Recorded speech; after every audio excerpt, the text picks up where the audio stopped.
Waalaikumsalam warahmatullahi wabarakatuh.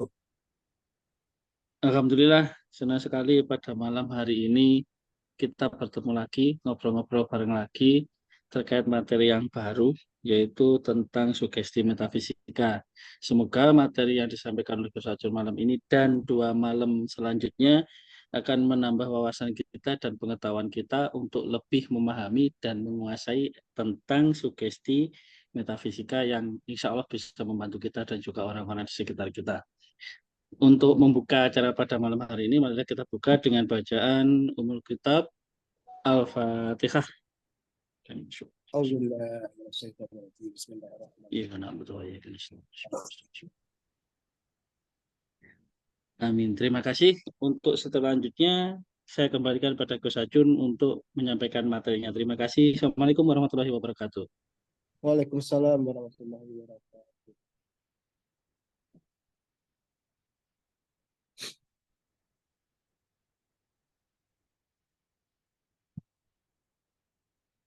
Baik, Bapak Ibu semua, Bismillahirrahmanirrahim. Assalamualaikum warahmatullahi wabarakatuh. Salam sejahtera untuk Ya. kita semua. Waalaikumsalam warahmatullahi wabarakatuh. Kita masuk ke materi kita tentang sugesti metafisika hari pertama.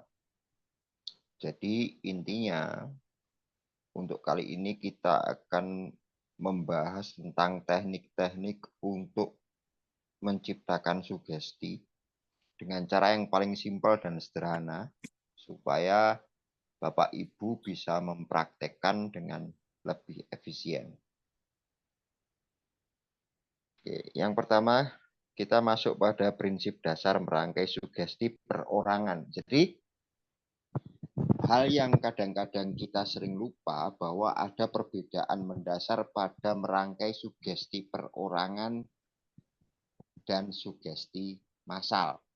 Jadi kebanyakan yang diajarkan di banyak skrip-skrip untuk sugesti itu hampir semuanya sugesti yang bersifat massal, Bapak Ibu.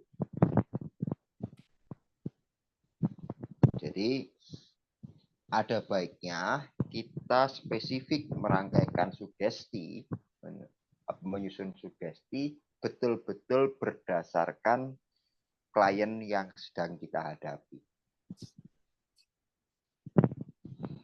Jadi maka wajar ketika kita menggunakan skrip yang sudah jadi, meskipun isinya baik, sesuai dengan kebutuhan klien, namun akan seringkali kadang tidak masuk sugestinya atau kurang tepat dikarenakan kita menggunakan skrip yang sudah dibuatkan orang lain yang mungkin cocok hanya untuk orang tertentu saja. Nah, bagaimana teknik menyusun sugesti yang baik? Yang pertama, kita harus terfokus dulu pada merubah data emosional yang diperoleh dari hasil free talk atas kasus yang subjek atau klien hadapi. Jadi menghadapi kasus apapun, yang pertama kata kuncinya adalah temukan emosi apa yang harus diperbaiki. Jadi bukan pada kejadiannya, tapi emosinya. Anda menghadapi trauma, Anda menghadapi fobia, Anda menghadapi kesulitan belajar, Anda menghadapi apapun, temukan dulu kendala emosi apa yang dihadapi klien.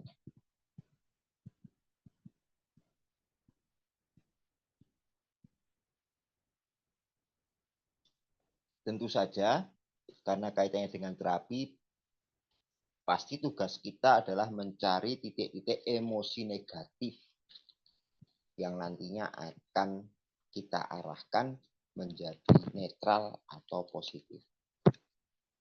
Ya, jadi ada 2 tahapan. Ketika sudah ketemu emosinya yang akan diperbaiki, rubah dulu menjadi netral. Mungkin di sesi berikutnya, di pertemuan selanjutnya, kita mulai lagi melanjutkan yang dari netral tadi kita rubah menjadi positif. Baik, untuk yang pertama ada yang mau ditanyakan?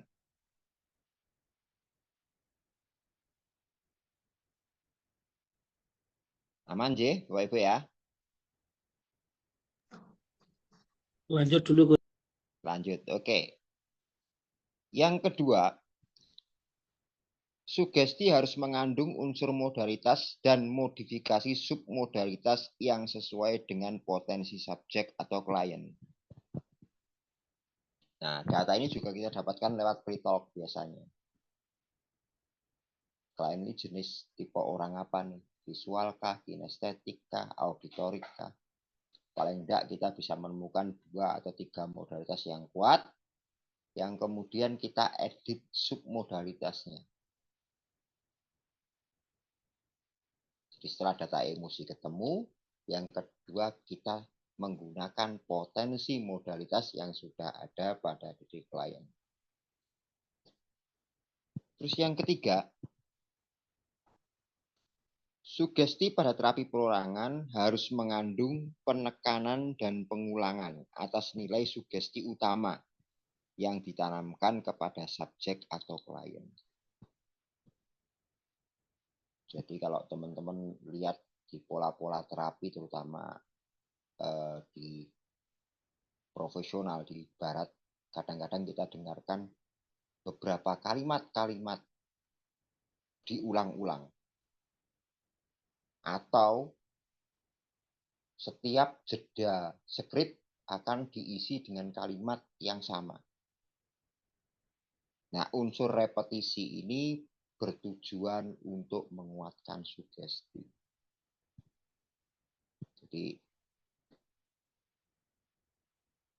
sugesti yang panjang-panjang belum tentu seefektif sugesti pendek yang diulang-ulang. Yang terakhir, yang berikutnya, sugesti ini harus berisikan tidak lebih dari 2 pesan utama.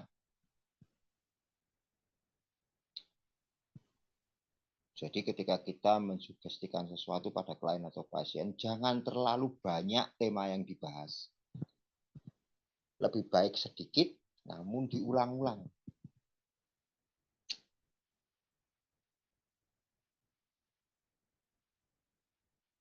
Ya. Nanti ketika kita ingin memperpanjang ngobrolnya segala macam, memasukkan nilai-nilai yang lain, bisa ketika post terapi. Jadi pastikan sebelum terapi ada pre-talk, setelah terapi adakan sesi evaluasi bersama klien. Nah, disitulah kesempatan kita memasukkan nilai-nilai yang lain yang di luar nilai sugesti utama. Yang terakhir, hal yang wajib dilakukan ketika kita memberikan sugesti, pastikan setiap sugesti utama dikonfirmasikan kepada klien. Untuk apa? Untuk memastikan klien memahami apa yang kita sugestikan.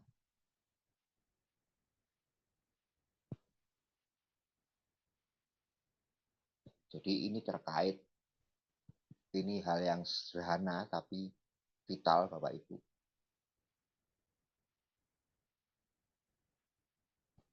Jadi kebanyakan skrip-skrip sugesti yang sudah jadi itu tidak mengandung poin konfirmasi. Karena memang ditujukan agar mudah direkam atau mudah dibaca. Baik, untuk prinsip dasar sugesti perorangan ada yang mau ditanyakan Bapak Ibu? Silakan. Ini berlaku gitu kan sangat cek. Kalau di Bali bukan tempat ya, Gus. dan Ya. Nah, oke. Izin bertanya, Gus. Ya, silakan. Oke, prinsip dasar daripada sugesti ini pada saatnya kita ada tekanan ya, kata yang berulang. Nah, apakah semua yang masuk istilahnya alam bawah sadar itu ada nggak misalnya kalau ada sugesti yang istilahnya membuat dirinya itu merasa tidak sesuai dengan Itu, Gus. Ya, ini sekolah. Ataukah memang semua apapun yang kita katakan secara prinsip dasar yang kita lakukan ini masuk ke dalam dirinya, ke dalam alam bawah sadar? Ya, pertanyaan yang bagus. Tetap nanti masuk ke hukum bawah sadar, Pak. Hal yang tidak sesuai dengan nilai-nilai yang tertanam dalam diri klien, terutama menyangkut moral, menyangkut asusila, menyangkut agama, menyangkut baik dan buruk, itu sudah pasti ditolak, Pak, ketika melanggar. Ya.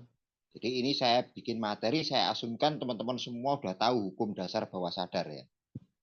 Bahwa ketika sugesti yang kita masukkan tidak sejalan dengan nilai-nilai yang sudah tersimpan dalam diri seseorang, terutama yang terkait pada nilai asasi dan nilai moral, itu biasanya ditolak otomatis. Ngoten nggih, Pak? Oke, Gus. Ya. Atur nuwun. Makanya nggak ada ceritanya orang diperkosa dengan hipnotis, nggak mungkin ada. Misalnya kita berhasil menidurkan perempuan, baru kita buka kancingnya langsung melek, Pak. Langsung ngamuk dia. Yang menyangkut rasa malu, yang menyangkut menyakiti, karena bawah sadar memiliki sifat melindungi diri. Pasti akan bangun. Orang akan sadar kembali.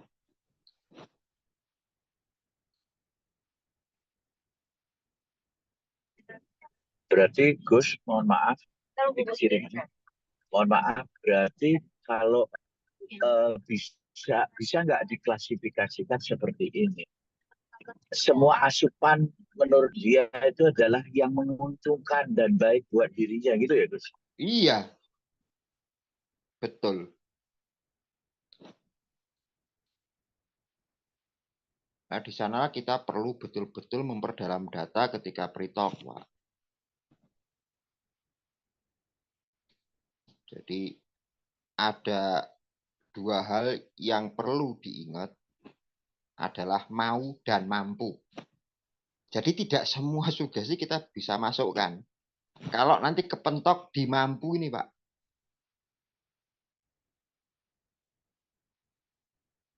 Jadi harus sejalan antara keinginan dan potensinya. Gitu. Misalnya nih, kita mau nyugesti olahraga. Ya paling enggak kliennya atlet, Pak. Kalau yang bukan atlet ya susah.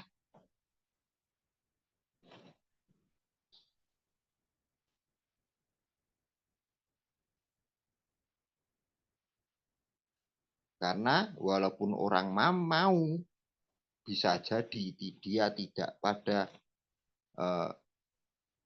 potensi kemampuan yang sesuai dengan sugesti yang kita berikan. Itulah kenapa hipnotis dibagi dari banyak cabang sesuai dengan kebutuhan dan jenis profesionalitas klien yang dihadapi. Baik Gus, ada satu lagi boleh ya Gus ya? Boleh, Gini, boleh. pada saat kita melakukan sugesti seperti halnya ini bukan untuk terapi ya Gus ya. Jadi kayak kita melakukan hypnostate gitu ya. Menghilangkan nama kan, menghilangkan nama, menghilangkan angka, terus dan lain sebagainya yang membuat inilah entertainment gitu. Nah itu bagaimana dengan itu kan kalau bisa dibilang tidak sesuai dengan apa namanya kaidahnya dia itu kan itu gimana Gus? Gimana Gus? Nah kalau itu kan nggak ada kaitannya dengan moral dan lain-lain, Pak. Nggak ada dengan kaitannya dengan nilai asasi hidup kan nggak ada. Nama itu kan simbol. Simbol kan bisa dimodifikasi karena memang bawah sadar kita, data yang kita simpan kebanyakan berbentuk gambar, simbol, dan ruang emosi. Jadi 3 hal ini bisa dimodifikasi di orang selama tidak melanggar moral. Contohnya, saya contohkanlah yang ekstrim sekalian, Pak. Seorang wanita pekerja malam dinaikkan ke panggung. Di Jepang kan banyak tuh bikin acara. Kemudian dia dihipnosis seolah-olah sedang mengalami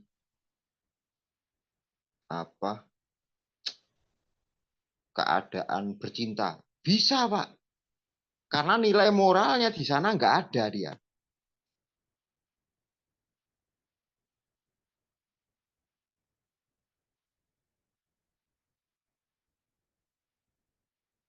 Jadi pada titik ini kita harus bisa memahami bahwa kalau di hiburan yang nggak mungkin disuruh nusuk orang atau disuruh melakukan hal yang menyakiti diri sendiri itu nggak mungkin bisa, Pak. Tapi kalau cuma merubah nama, menganggap sepatu jadi handphone itu masih bisa. Ya. Jadi gitu, Pak. Jadi kita berarti mohon maaf Gus, sesuai dengan ininya dia ya Gus ya. Artinya pada saat lingkungannya dia seperti halnya yang di Jepang tadi itu dianggapnya bahwasanya itu adalah lumrah dan itu bisa dilakukan. Tapi kalau di daerah kita dia tidak akan mau melakukan itu kan begitu ceritanya nih Gus. Iya, makanya kan ketika kalau di hipnotis panggung kan saya selalu ajarkan ke teman-teman. Yang pertama uji sugesti massal dulu. Siapa yang kena duluan? Nah, kemudian siapa yang berbinar-binar dan antusias untuk naik ke panggung itu yang kita tarik. Berarti sebelum kita buat mainan dia sudah setuju, Pak. Gitu loh, Pak. Bukan asal orang kita ambil. Bukan sembarang yang sugestinya tinggi. Tapi sugestinya tinggi dan bekerja sama antusias. Jadi ada 3 syaratnya.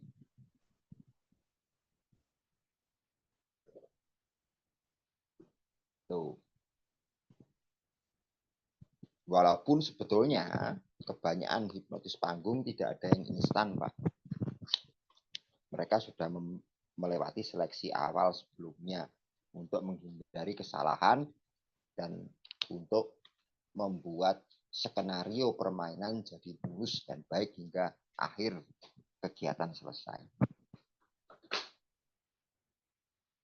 Kebanyakan hipnotis jalanan yang di YouTube aja settingan, Pak. Gitu.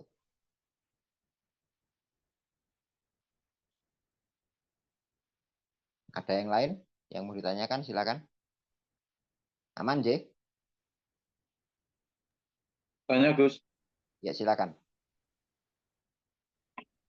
Ya, kenapa yang harus difokuskan dulu adalah kepada emosional daripada ke arah traumanya dulu, daripada ke peristiwa traumanya? Ya, karena otak bawah sadar tidak kenal kronologis, Pak. Tidak kenal logika, tidak tahu alur. Jadi kadang-kadang kalau kita ngajak orang berpikir saat tidur bawah sadar, itu gunanya nggak banyak dan nggak ada fungsinya apa-apa. Jadi justru buang-buang waktu, Gus. Iyalah. Orang kok disuruh mikir saat di bawah sadar, nggak bisa. Kita ngajaknya mikir setelah kita bangunkan. Kita ajak evaluasi, ngobrol, kita ajak mikir. Kita ajak, coba deh, kamu rasakan lagi, kamu ingat kembali kejadian pada waktu itu, gimana hatimu sekarang. Gitu. Bukan ketika si klien dalam proses terapi. Nah, tadi kan udah kebahas tuh kayak trauma. Trauma itu emosinya apa coba?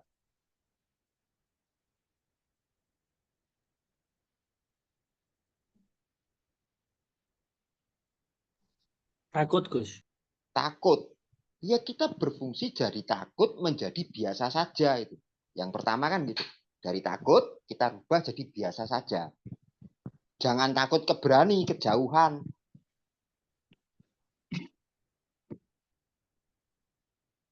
Oke, takut biasa saja. Kemudian nanti ada lagi hampir semua permasalahan yang menyangkut mental itu selalu terkait pada emosi negatif tertentu. Dan itu pasti spesifik. Nah, ini kita modifikasi dulu.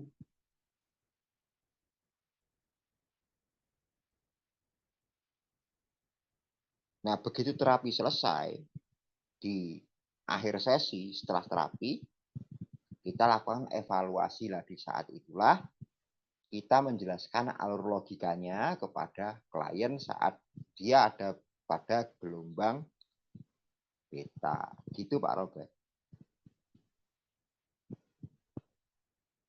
Jadi nggak panjang-panjang sugesti kita bikin.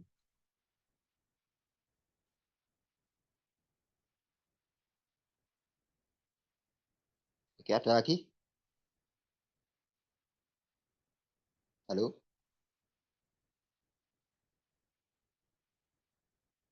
Ada lagi yang lain, silakan. Aman. Aman ya? Oke, kita masuk ke yang selanjutnya. Sekarang prinsip dasar merangkai sugesti massal. Sugesti yang baik harus memenuhi kriteria sebagai berikut. Ketika untuk massal yang pertama berupa rangkaian gambaran emosi positif yang menyesuaikan tujuan kegiatan. Jadi di sini untuk membuat skrip kita efisien, kita tidak perlu spesifik merubah emosi negatif tertentu, tapi cukup fokus ke emosi positif yang ditemukan dari kelompok orang tersebut. Ya. Karena dalam terapi massal biasanya tujuan yang ada adalah tujuan kumulatif, bukan tujuan perorangan. Entah pesanan perusahaan, entah pesanan sekolahan, pesanan orang tua murid kan. Jadi kita fokus pada emosi positif apa yang hendak dibangun.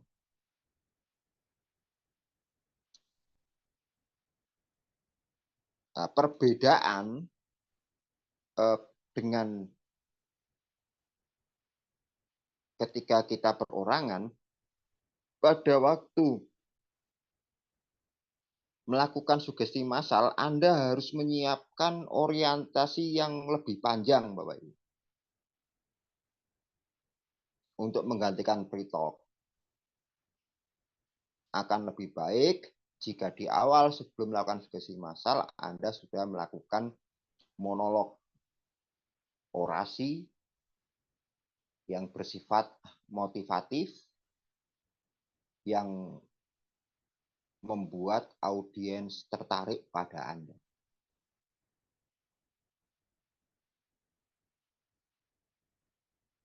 Nah, yang kedua, melibatkan sebanyak mungkin ilustrasi indera dalam sugesti. Contohnya, kita gunakan kata-kata. Coba Anda bayangkan, Anda rasakan. Jadi, visualnya kena, kinestetiknya kena.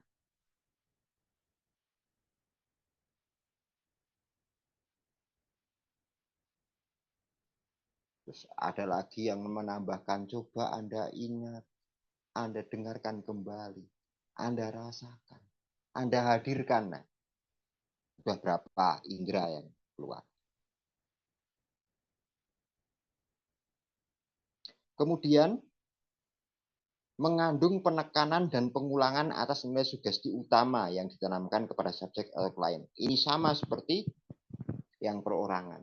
Jadi, rumus utama yang perlu kita ingat saat merangkaikan sugesti adalah pengulangan pada bagian-bagian yang penting.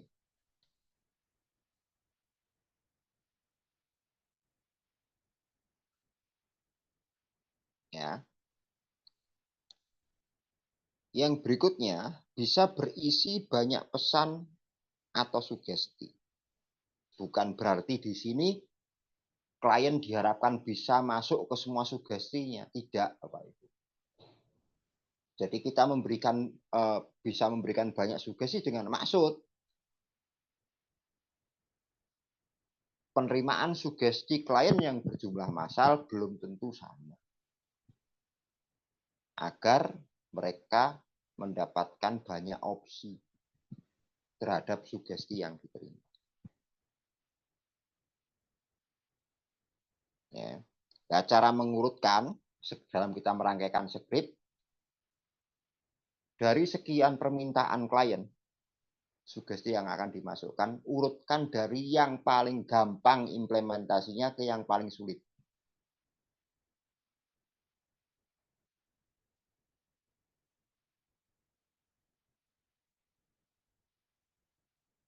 Dan kita harus disiplin dalam mengurutkan ini.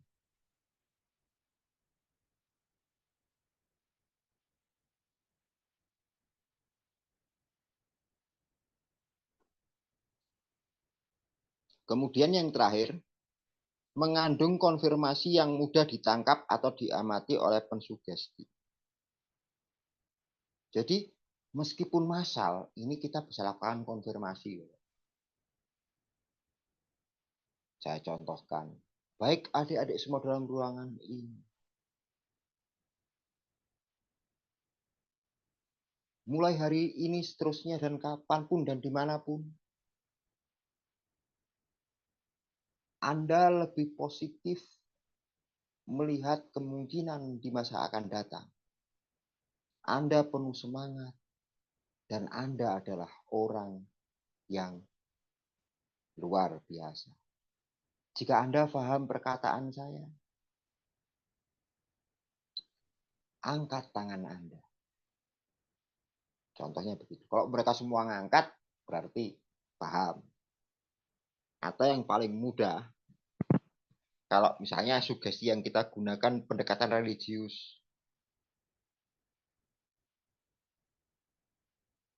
Maka setiap harapan yang merubah nilai positif pada diri Anda, katakan amin.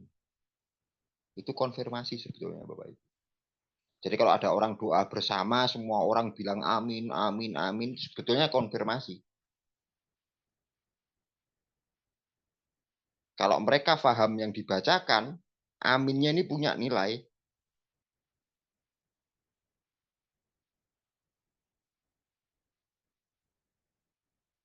Untuk memasukkan sugesti ke bawah sadar.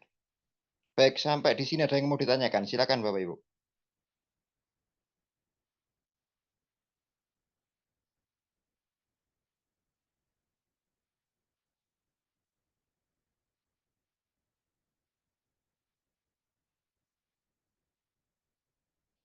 Aman, J?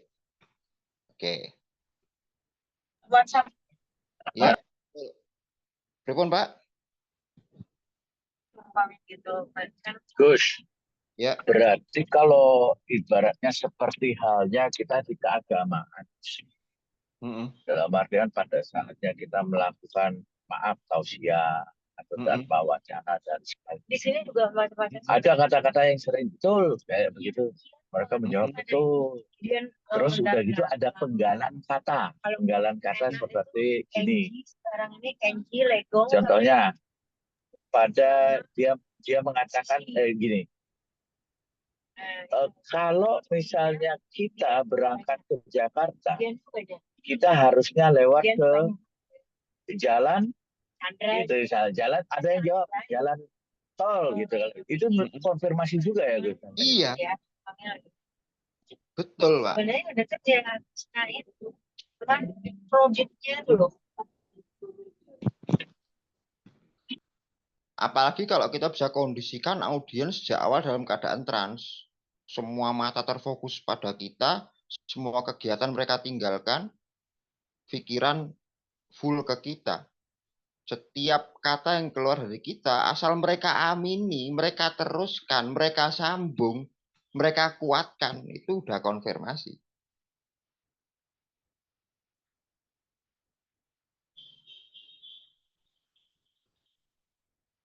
Gitu. Jadi sebetulnya sugesti itu terjadi di setiap waktu, setiap saat, pada kerumunan orang manapun, baik yang disengaja maupun tidak, asal ada konfirmasi.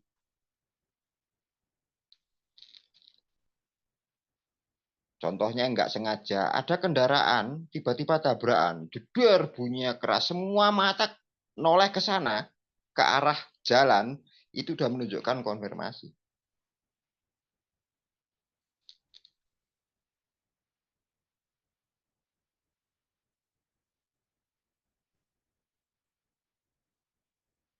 Begitu sugesti sudah dikonfirmasi, pasti akan berlanjut kepada perilaku, kan begitu. Ada yang lari mendekat megang kamera, ada yang lari nolongin,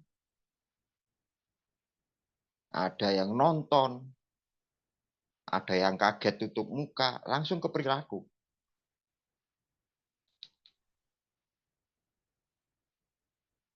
Gitu.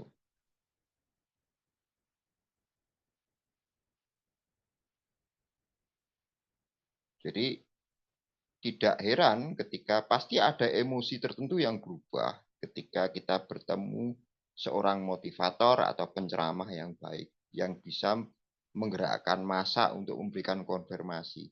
Orang-orang ini akan betul-betul ketika acara selesai keluar dari ruangan itu punya rona wajah yang berbeda. Ada perubahan sikap, ada perubahan semangat.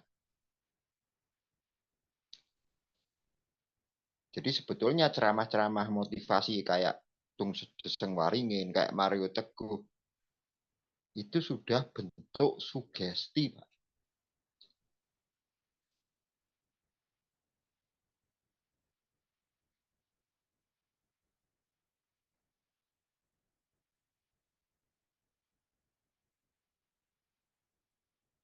Gitu.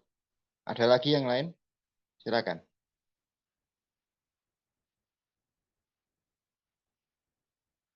Aman, J? Oke, kita lanjutkan berikutnya. Nah, ini teman-teman yang tidak ikut malam ini bakal rodok kecelek ini. Baik. Sekarang sugesti menurut data keyakinan klien. Ini hanya akan saya jabarkan penjelasannya besok, Bapak Ibu ya. Sugesti dibagi menjadi 4 bagian data keyakinan di metafisika. Kemarin, pada level 1 kita hanya belajar 3. Tapi setelah riset selama 10 bulan, ada satu keyakinan baru. Yang pertama adalah keyakinan sosiologik. Kita melakukan modifikasi data bawah sadar klien menggunakan pola pemahaman sosial secara umum. Contoh terapinya banyak nih, Bapak Ibu. Jadi kita membuat terapi kewajaran, ada kemudian terapi untuk terapi motivasi. Kemudian kita menggunakan terapi yang Haulak ayam. Jadi betapa beruntungnya diri saya. Banyak sekali model terapi dari berbagai aliran. Yang kedua, keyakinan natural shamanik. Melakukan pendekatan sugesti lewat ritual dan nilai kepercayaan pada kekuatan gaib dan alam. Segampangnya perdukunan.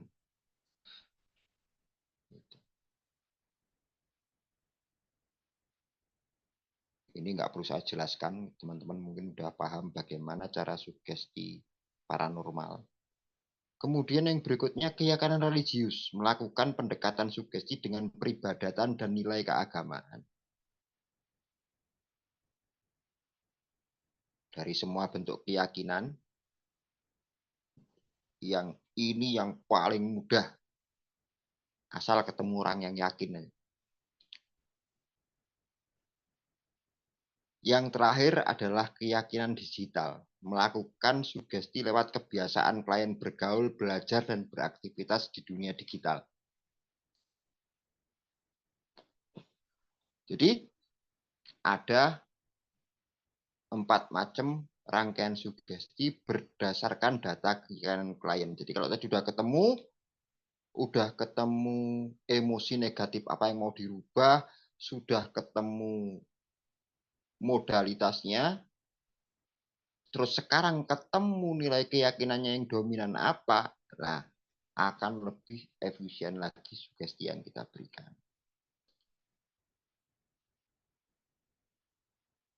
Yes. Sampai titik ini ada Bapak Ibu, ada yang mau ditanyakan, Ya, silakan. nggak suka di luar gitu mainan sama orang. Gus tanya Gus. Ya, Wah, ini luar biasa. Ini yang kita tahu kan cuma 3 kemarin Gus. Ini ada tambahan modalitas keyakinan baru nih. hmm. Ciri-ciri kayak modalitas keyakinan digital Gus. Seseorang itu gimana? Dari bahasanya, perilakunya. Gus. Kalau yang lain kan sudah mudah sekali Pak. Jadi ini lebih cenderung kepada era. Enggak lagi kita membahas masalah ciri-ciri jenis orangnya ya. Tetapi rata-rata ya anak-anak di usia muda yang sejak usia SD sudah terbiasa mengakses internet, dia pasti memiliki keyakinan ini, Pak. Sederhana, Pak. Maka kadang-kadang mereka mudah sekali tersugesti. Contohnya nih, kalau kita ingin membuat orang beli barang di internet, maka yang dilakukan sudah tidak seperti kita jualan di pasar. Bukan lagi seperti kita jualan di warung. Enggak. Yang penting follower Anda banyak, like Anda banyak, testimoninya banyak, Pak.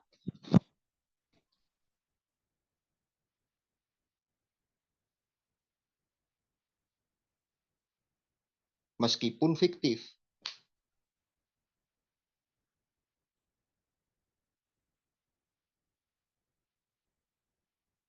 Itulah yang membuat berita hoak, terus kemudian informasi-informasi yang salah, penipuan, itu banyak menyerang di wilayah ini.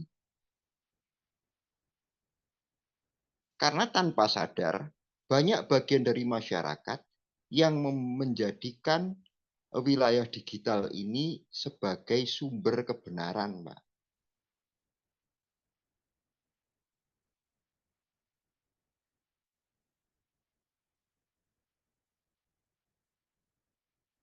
Ya, bercandaannya gini, Pak Edi. Kitab sucinya anak-anak muda itu bukan Quran, bukan Tripitaka, bukan Weda, Pak. Google.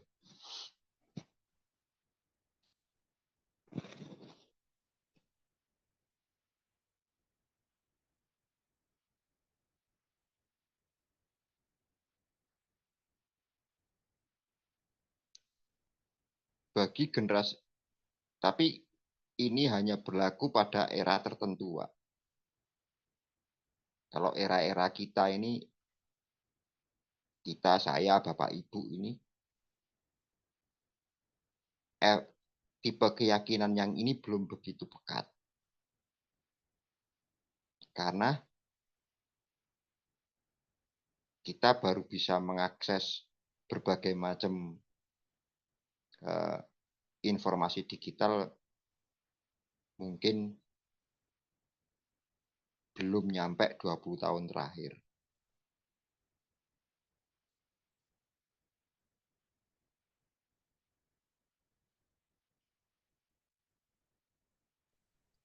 Terus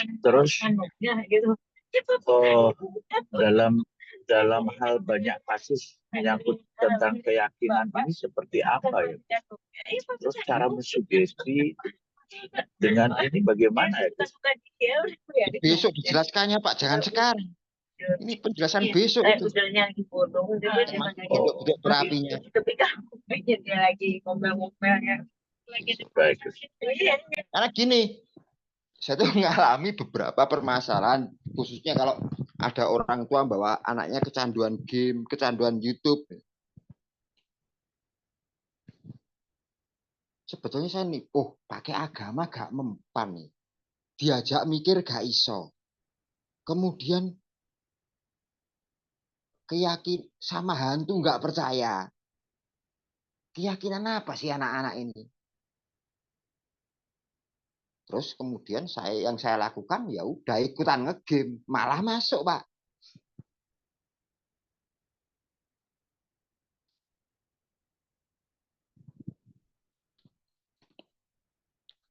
Karena sebetulnya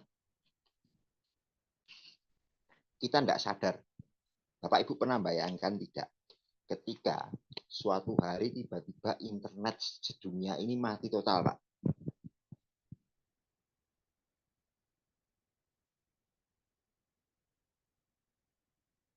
Bagi Anda yang lahir pada tahun 70-an, 80-an, 90-an, saya yakin kita masih bisa berpikir untuk hidup lebih baik. Bagi orang yang di bawah itu, stres, Pak.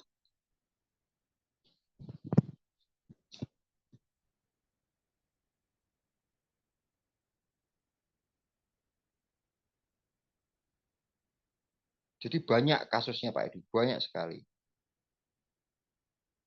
Bahkan di negara-negara maju kayak Korea, Jepang, itu banyak artis bunuh diri hanya karena komen di Facebook, Pak.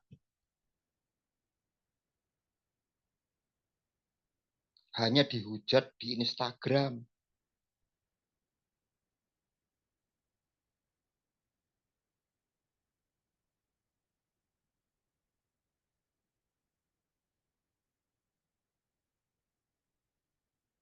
Nah, disinilah bentuk keyakinan ini perlu kita pahami dengan baik.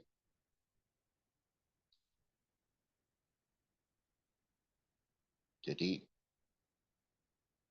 disinilah kemudian muncul ilmu-ilmu baru, terutama yang terkait di hypnoselling, kemudian terkait di untuk motivasi-motivasi dengan memanfaatkan tipologi keyakinan ini. Terutama hypnoselling, sampai muncul ilmunya khusus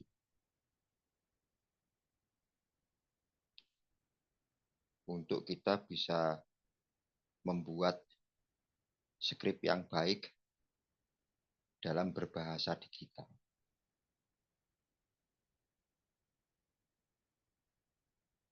Jadi itulah kenapa pada waktu lalu saya sempat memberikan banyak materi tentang artificial intelligence, tentang cara membuat gambar segala macam dengan menggunakan teknologi internet, agar besok kalau kita ketemu klien-klien generasi-generasi baru, kita punya alat, kita mudah menyamakan frekuensi. Karena kita nggak gaptek. Nah, untuk keyakinan keempat ini, jelas kendalanya kalau kita sebagai terapisnya gaptek, Pak, itu selesai, Pak. Belok sana. Aku gitu. Gitu. Baik, ada pertanyaan yang lain? Silakan.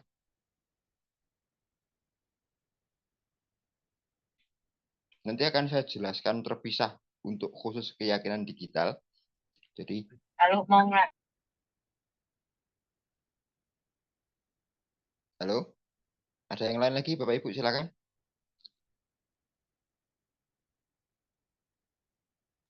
Aman, Gus, lanjut dulu. Aman ya? Nah, yang berikutnya lagi khasnya metafisik adalah sugesti menurut modalitas klien. Dibagi 14 data, modalitas, khusus yang intuisi tidak ada sugesti. Jadi, harusnya kan 15 sama intuisi.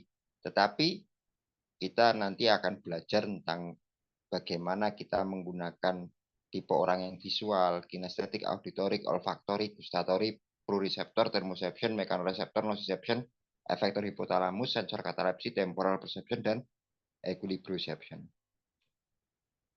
Buat teman-teman yang lupa, kalau visual sampai gustatorik saya nggak mau jelaskan. Proprioceptor itu rasa gatal, thermoception itu kepekaan suhu, mechanoreceptor itu tekanan, nociception rasa sakit, efektor hipotalamus itu tentang mekanisme rasa lapar, sensor katalepsi itu untuk badan menjadi kaku, temporal perception itu tentang kepekaan pada waktu, equilibrioception itu keseimbangan.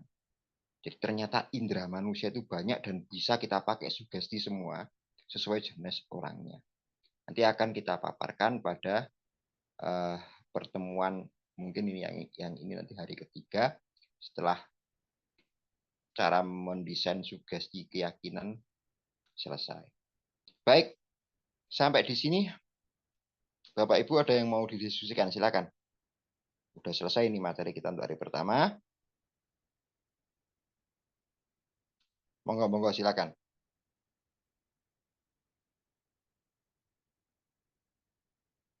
Kita balik sambil mengulang lagi, mengingat pelajaran yang kemarin-kemarin di metafisika. Kemarin yang tak kasih bocoran cuma Pak Anies. Pak, ada keyakinan baru, Pak.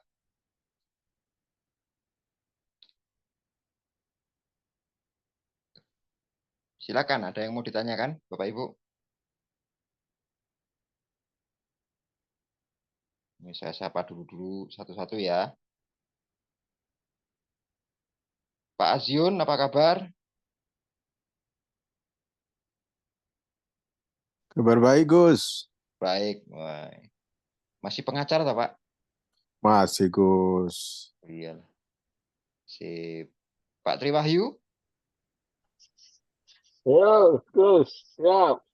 Aman. Pak Irwan? Aman. Aman. Aman, sip. Baik. Hadir. Cuman masih gelap ini. Iya. Oh ya, wis. Oke. Dari paparan kita hari pertama ini ada yang mau ditanyakan, Bapak Ibu, silakan. Bebas. Jadi mungkin kalau teman-teman yang dihipnotis belajarnya cuman kebanyakan kan, oh modalitas, yang penting ada visual kinestetik. Kalau kita belajar metafisika harus paham 14 itu, Pak. Karena masing-masing itu khas dan bisa digunakan.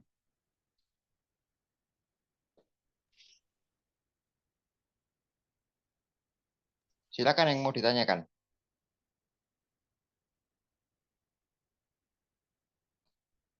Kok sepi?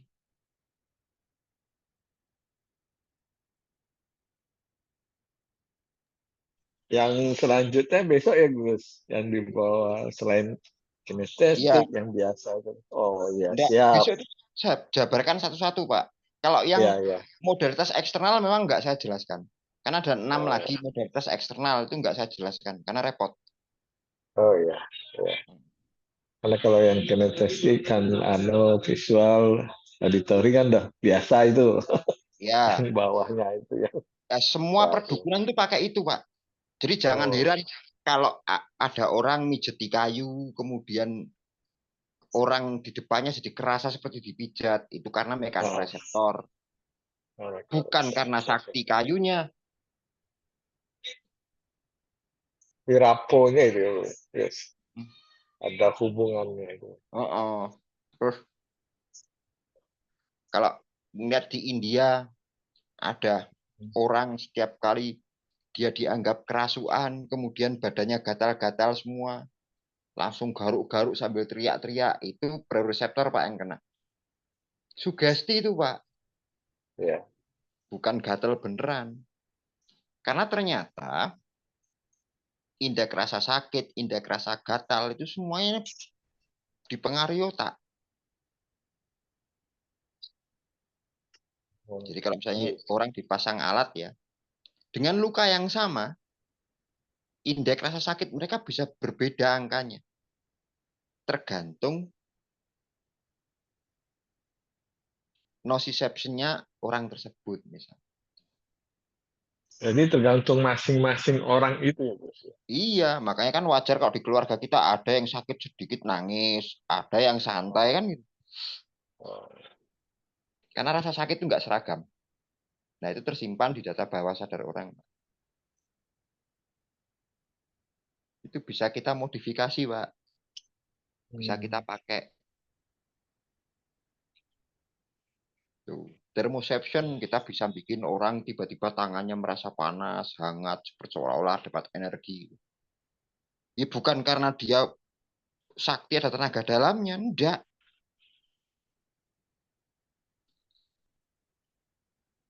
Karena rasa dari alam bawah sadarnya itu yang Ya karena thermoception.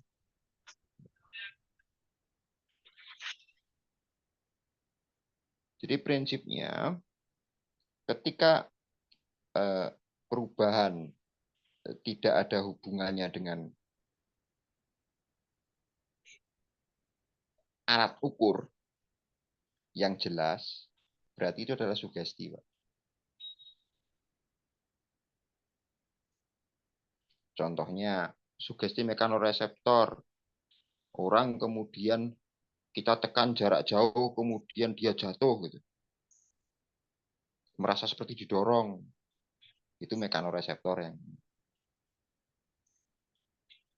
Jadi wajar kalau ada beberapa perguruan tenaga dalam segala macam yang ketika diuji di luar negeri gagal, Pak.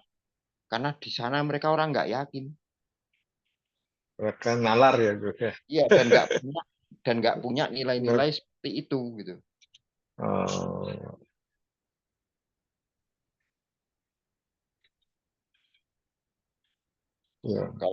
Ya. Kalau kita sih belum ada yang dipermalukan beneran. Kalau Jepang sudah, Pak. Itu apa yang katanya bisa nyerang jarak jauh, orang dipegang langsung mental itu. Dihajar, Pak, sama petinju di Amerika. Jadi itu sebetulnya yang bisa kita manfaatkan dari modalitas dan keyakinan. Tapi yang paling pokok itu ketemu data keyakinannya dulu, Pak. Jadi misalnya nih, saya contohkan kasus. Kita mau praktek perdukunan, bikin orang ngerasa auranya muncul, ngerasa cakranya terbuka. Ya jangan ke orang berkeyakinan religius dan berkeyakinan sosial, pasti tidak akan masuk, Pak. Kita harus nyari tipe-tipe klien yang jenisnya natural samanis.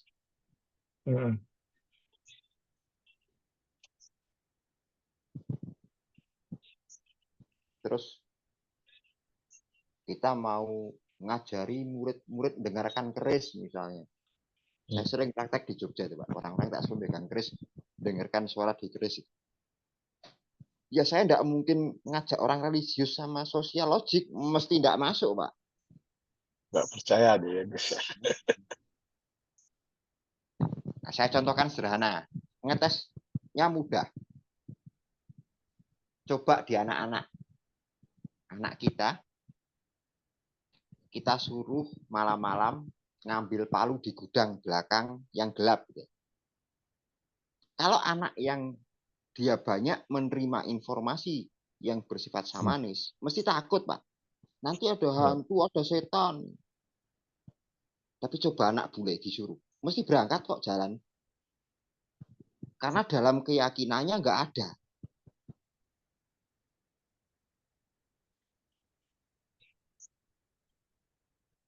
Jadi itu area samanisme ya, Gus ya. Iya, contohnya kepercayaan bahwa kuburan itu menakutkan.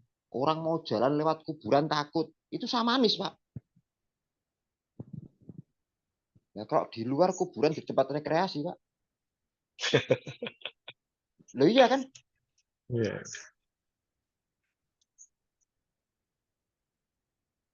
Kalau di Jakarta kan sudah Sandiago Hill tuh. Kita kayak Ya, tapi kalau orang samanis tetap takut, Pak. Tetap dia masih punya. Karena apa? Nah, ini yang perlu diingat-ingat. Bagi orang-orang samanis, nilai kepercayaan pada leluhur, pada nilai-nilai jiwa pendahulu itu tinggi. Itu sejarahnya.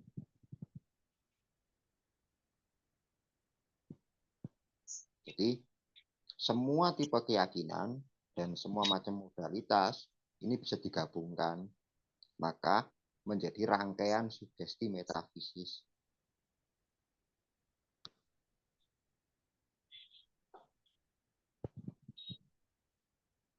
Karena ada dua hal. Ya. Kenapa disebut metafisika? Simpel aja, hal yang nggak punya skala ukur secara fisika itu metafisis. Yang pertama adalah jiwa manusia. Yang kedua adalah keyakinannya. Kan nggak bisa diukur, Pak.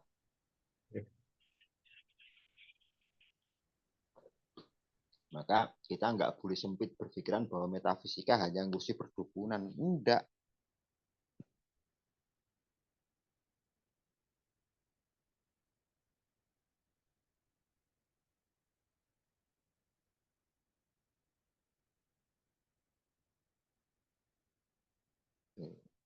Ada yang lain lagi, silakan Bapak Ibu.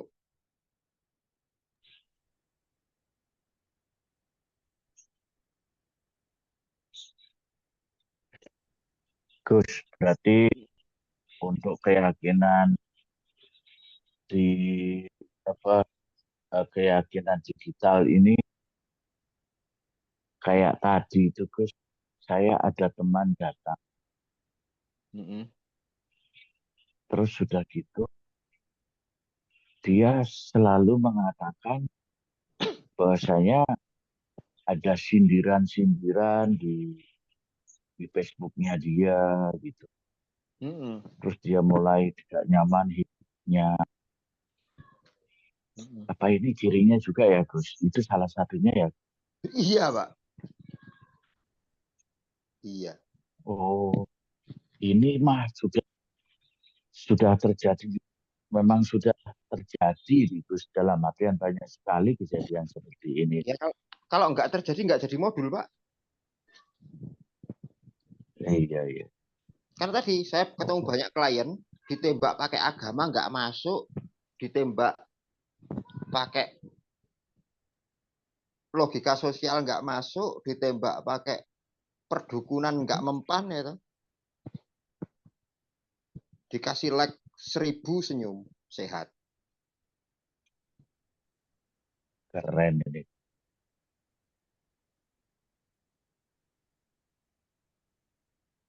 Walaupun kalau di kita ya Pak ya, kalau di angkatan-angkatan tertentu memang nggak begitu berdampak kuat.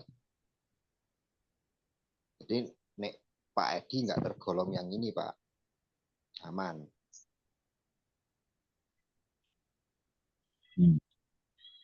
Tapi Biasanya Gus, orang sering eksis di media sosial ya. Eksis ya, seperti dia tiap saat, setiap ini sering sekali ngupload tertentu, nggak cuma itu Pak, nggak cuma itu. Sampai satu neliti, penjudi offline dan penjudi online itu punya watak yang berbeda Pak. Oh, gitu ya Gus? Iya, karena berangkat dari keyakinan yang berbeda.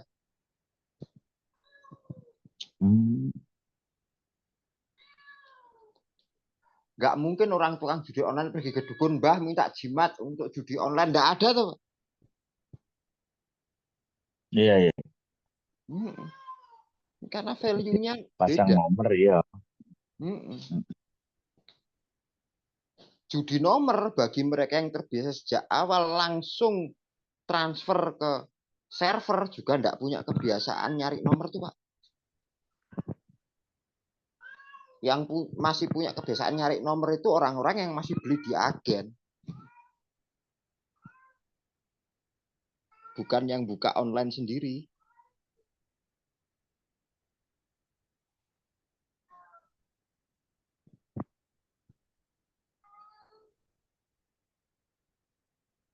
Itu.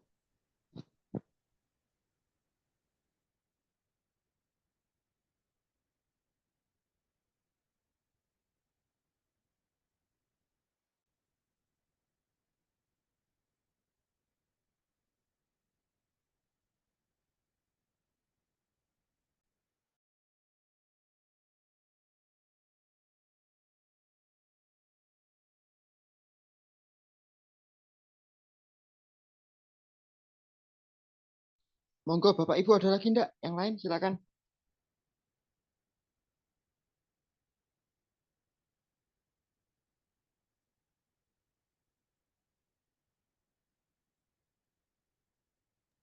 Kalau yang digital tadi, guys, kan Hmm. karena apa? Dia kan biasa juga terpengaruh dengan lingkungan ya. Walaupun dia sebenarnya tidak terlampau biasa media sosial, tapi karena sekali dia lihat, tapi lingkungan di sekitarnya itu mempengaruhi kan bisa juga guys ya. Karena kan itu terkait dengan keyakinan baru yang masuk dalam dirinya ini. Ya bisa, tapi kecil kemungkinannya, Pak. Mereka muncul keyakinan karena mereka asik di situ. Jadi biasanya pengaruhnya justru dapat setelah dia di dalam, Pak. Bukan ketika dia di luar. Contohnya begini nih. Ada anak-anak kecil banyak dia sedang nge-game ya. Mereka Iya. tertarik pada satu game yang sama. Nah, sama seperti ketika 1-2 anak mulai ikut bermain, mereka ini belum muncul datanya. Akan tetapi saat di dalam game lah mereka dapat penghargaan, mereka dapat pengakuan, mereka dapat ranking. Nah, disitulah baru ada kesinambungan, ada konsistensi bermain. Nah, belakangan, Pak. Jadi lingkungan yang baru inilah yang kemudian banyak mewarnai mereka hingga muncul keyakinan baru. Tapi kalau baru kepengaruh teman-teman, baru pertama nge-game, keyakinan ini belum muncul, Pak. Belum ada. Ketika dia udah terjun di situ mungkin bertahun-tahun, mungkin berbulan-bulan, nah itu baru muncul. Saya sempat waktu itu riset bareng Pak Anies dan beberapa teman yang lain, bareng Pak Hardianto. Ketika kita masuk ke sebuah platform, betul-betul yang kita temukan orang gila semua, Pak, udah. Yang ketika kita bandingkan dengan kehidupan sosial masyarakat yang normal, mereka ini udah hidup di dunia yang lain. Dengan ukuran yang berbeda juga. Kalau teman-teman tahu platform jual beli maya di internet, itu miliaran rupiah, Pak, masuk, Pak. Hanya untuk beli gambar, hanya untuk beli foto, beli hal-hal yang dia sendiri nggak megang.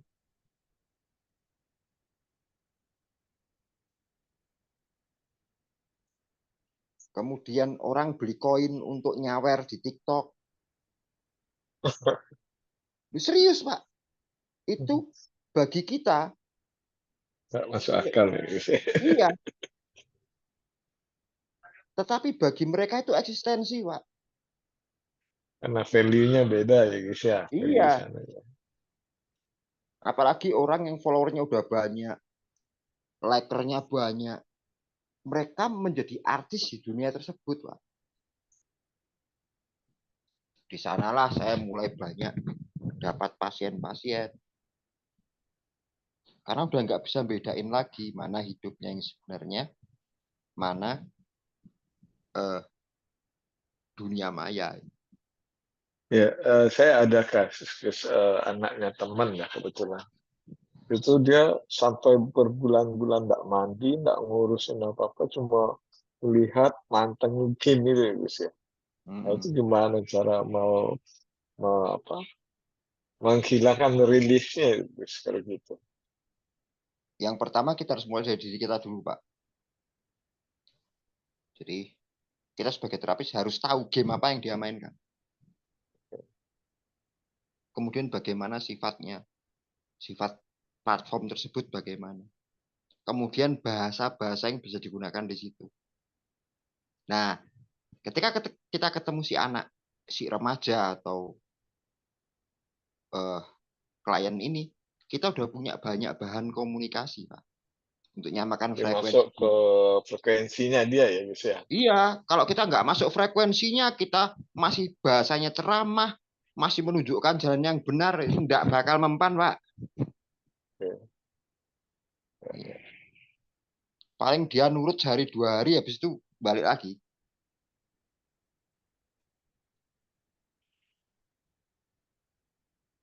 Hanya saja untuk kasus-kasus yang ekstrim, saya sarankan jangan langsung ditangani. Arahkan dulu ke psikiater supaya dapat diagnosa atas keadaan fisik otaknya dulu. Jadi anak-anak yang udah menimbulkan perilaku yang menyimpang dengan kebiasaan nge-game, semoga saja Pak ya, tapi kebanyakan sudah bermasalah di wilayah otaknya Pak secara fisik. Itu sifatnya permanen ini Gus ya? Ya kan bisa diobati Pak, tapi kan bukan wilayah kita, itu wilayah para psikiater. Iya, karena kemarin Iya. dia juga Saya dibawa pernah dapat psikiater. Gus itu satu Gus. Pernah dapat satu tuh Gus. Ya itu dia kecanduan game. Udah dicoba beberapa cara, tetap enggaknya baik juga. Kebetulan kan saya juga seneng nge-game Gus. Jadi ya sedikit banyak bisa masuk ke dunia. Cuman memang sulit ya buat ditarik, itu sulit banget. Ternyata setelah tas lebih jauh, si anak ini ternyata sudah mengkonsumsi obat penenang khusus yang dari psikiater. Oh, ya sudah kalau gitu. Menurut saya guys. Nanti jadi biasanya kadang-kadang kita harus teliti dulu pada histori dari klien. Ada kebiasaan nih, misalnya kebiasaan yang di luar, terutama dalam anak-anak ya, usia SD, usia SMP, mereka tantrum ketika nggak dikasih handphone atau tidak diberikan kesempatan nge-game, atau mereka mulai mogok makan, mereka mulai tidak mandi, mereka mulai melakukan kebiasaan menyakiti diri. Ini bawa psikiater dulu Pak sebelum ke kita. Hanya untuk memastikan otaknya bermasalah tidak secara fisik gitu. Kalau di EEG nanti ketahuan itu ada problem atau enggak.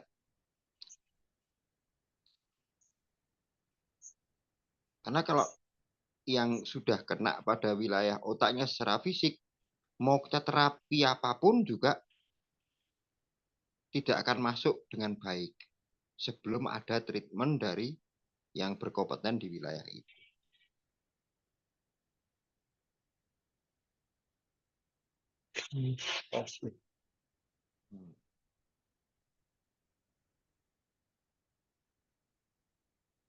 Jadi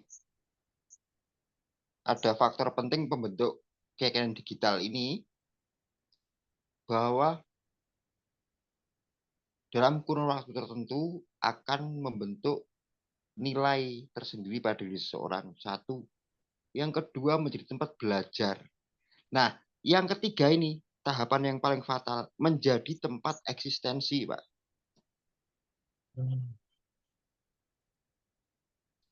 Dan ingat, anak-anak itu hampir nggak pernah yang kecanduan game, Pak. Yang ada mereka kecanduan gadget. Yang kebanyakan kecanduan game itu malah orang tua, Pak. Iya.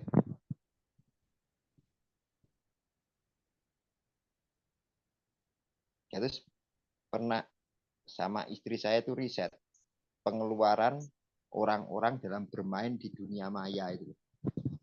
Pembelanjaan mereka, nge-game. Ada yang sampai jual mobil, jual rumah, Pak. Bukan judi loh, ini game biasa. Hanya demi eksistensi. Dilihat orang keren, dihargai orang-orang di situ. Orang-orang yang nggak pernah ketemu.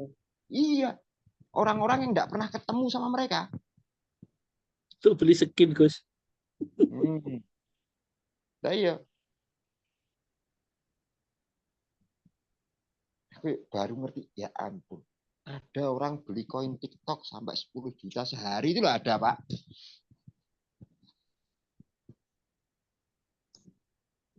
Dan ini menjadi segmen tertentu, banyak sekarang kan karena dunianya sudah digital sebenarnya. Dan jarang dikritisi, Pak.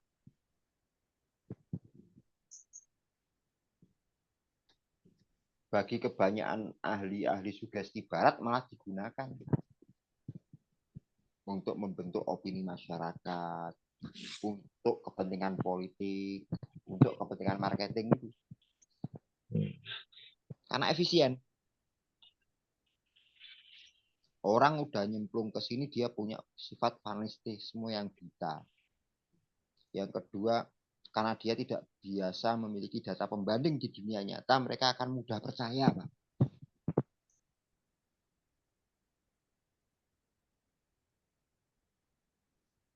Jadi perbedaan bagi teman-teman yang terbiasa kita dulu belajar real di dunia nyata dengan generasi yang terbiasa mengambil ilmu dan wawasannya di wilayah digital, itu akan beda jauh, Pak, perbedaannya.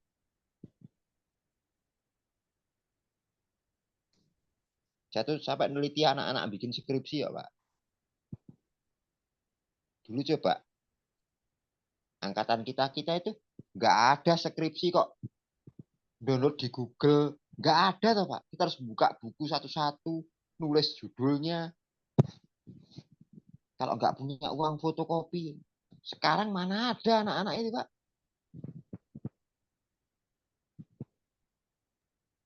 Jalur pintas ya Gus ya.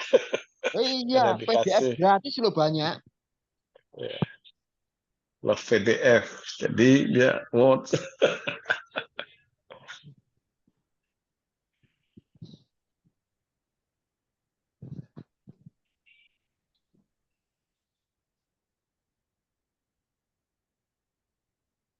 Jadi banyak sekali anak-anak yang kemudian lebih suka belajar secara audiovisual di YouTube.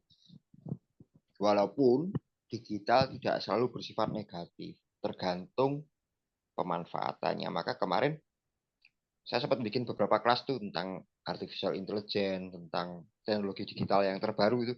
Supaya apa? Kita bisa mengajarkan ke anak-anak kita untuk menggunakan gadget dengan lebih positif. Karena kita nggak mungkin kabur dari barang ini. Kita nggak mungkin lari dari teknologi.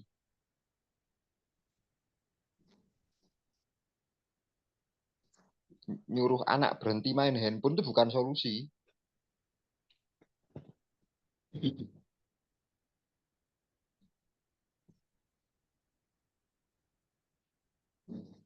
Gitu. Oke, ada yang lain lagi Bapak-bapak? Silakan. Ya, ini Bapak semua, ibunya enggak ada. Kecuali Bu admin.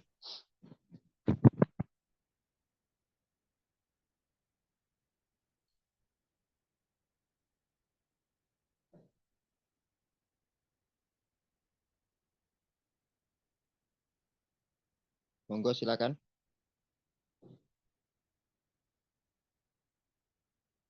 Cek. lanjut Gus. Oke. Kalau tidak ada lagi yang mau ditanyakan, untuk menutup pertemuan kita hari ini, saya mohonkan kepada Pak Hardianto Chandra untuk menutup kegiatan kita. Silakan Pak Hardianto.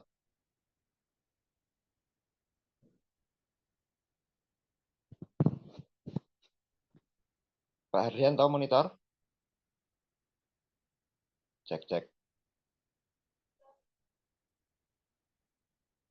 Enggak ada. Baik. Kalau gitu kita lemparkan ke Pak Anies, Pak Kepala Sekolah. Silakan Pak Anies. Pak Anies. Hilang juga. Yo.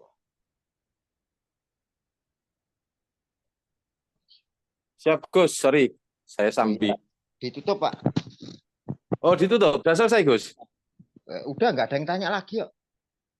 Padahal wis Besok Gus. Udah tak keluarkan bocorannya loh ini. Keyakinan digital itu Besok loh Pak. Gus. Menunggu penjelasannya digital itu loh Gus. Lah yo Gus, iki materinya digital itu Gus. Jadi jarene besok. Iya, besok. Kalian pengen tahu juga kan, ini beberapa kali saya ngadepi kasus yang kayaknya nyerempet ke keyakinan digital itu Gus. Jadi nanti polanya seperti apa kan otomatis besok. Hampir semua hipnoterapis di Indonesia menghadapi yang begini Pak. Mumet Gus. Mesti mumet wong salah keyakinan yang kita pakai. Anak ngegame sampai nasihati dengan logika menjadi orang bermanfaat. Ya enggak masuk.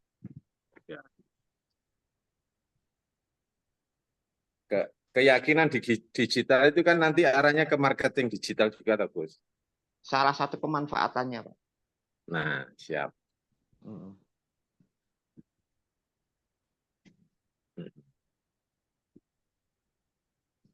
Berarti besok Gus ini ya marketing apa? Ya besok keyakinan digital. keyakinan itu besok. Hari terakhir nanti kita bahas masalah indera, masalah modalitas. Jadi pokoknya rekreasi supaya teman-teman ini kalau bikin sugesti teliti. Terus jangan lagi menggunakan skrip jadi untuk ngurusi pasien. Awas loh. Tiap orang itu unik buat beda khusus. Ojo kayak rekaman kon gobali rekamannya iku siji dikai isuk ke semua pasien. Ya.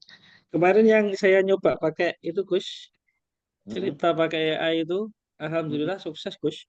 Iyalah. Sampai nggak gaptek kok. Sudah. Coba nek Pak Anies dapat 3. Sudah dapat 3 pasien yang Pak terapi pakai cerita digital Iya. Gitu. Dan sukses toh, Pak? Alhamdulillah sukses semua, Gus. Kalau saya pakai enggak pakai terapi, Gus. Tak pakai jualan. Ini akeh tunggale. Jualan ini Gus, madu. Engko di konsep, Pak. Di ini. Cuman teman-teman bedanya apa? Karena kita nggak bisa tahu peta psikologis orang ketika di wilayah digital tanpa kita nyemplung itu nggak mungkin tahu, Pak. Jadi kebanyakan para marketer digital itu gagal, terutama yang pemula, karena mereka main baca buku dan tutorial tapi nggak pernah nyemplung. Mudahnya gini, kalau Anda yang tidak biasa main Instagram dan tidak menjadikan itu bagian penting dalam hidup Anda, akan susah jualan di Instagram, Pak. Tapi kalau teman-teman yang tiap hari posting, makan posting, apa di posting, kemudian interaksinya jalan, pasti berhasil. Nah, saya lihat bapak-bapak di Sejiwa ini sering posting tapi interaksinya minim.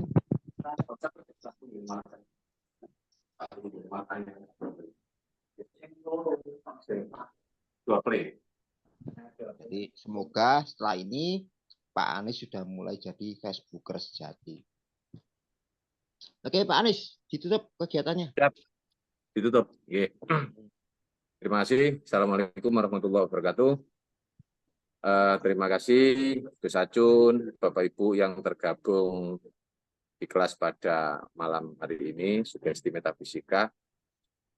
Ini hari pertama baru kita lampaui. Mudah-mudahan apa yang kita pelajari hari ini dan 2 hari ke depan menjadi satu bekal ilmu lagi untuk kita semua untuk membantu orang yang membutuhkan. Dan apa yang kita pelajari menjadi amalan bagi kita semua dan khususnya Gus Acun, semoga menjadi ilmu yang bermanfaat. Terima kasih, sampai ketemu di hari kedua besok jam 7 malam. Terima kasih. Assalamualaikum warahmatullahi wabarakatuh.